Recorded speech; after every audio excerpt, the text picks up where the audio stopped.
Number 12, inflammation versus real muscle.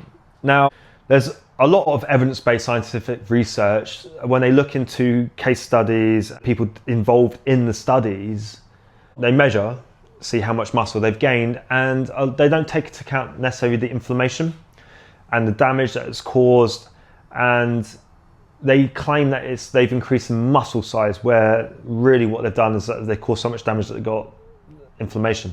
And you see that when bodybuilders go to the gym and they won't take off their jumpers until they've got a pump on, because they want to get a little bit of blood flow to the area, get a little bit of inflammation started up in the muscles, and so that they swell up and look a bit bigger, and then they take their jumpers off. And so there might be a little bit of grey area in the studies there, because they don't really film it, and a lot of times they don't use either, whether it's a DEXA scan or what have you. A cheap way of telling, a free way of being able to tell whether you grow muscle is by how strong you're getting. So if you can grow in strength, your muscle should improve and grow as well.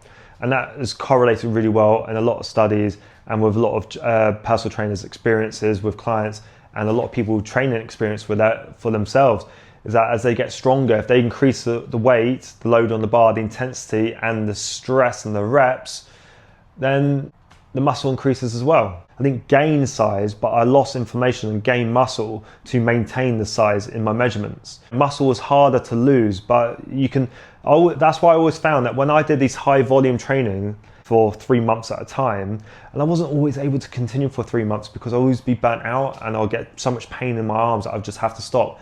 So normally I would only be able to maintain it for 2 months, and I'd feel good because I felt big and strong, and I was swollen up and my muscles look big, and I get compliments, people saying things to me. But then after a month, it's gone. The inflammation goes down and I feel smaller because it wasn't real muscle. Real muscle stays longer.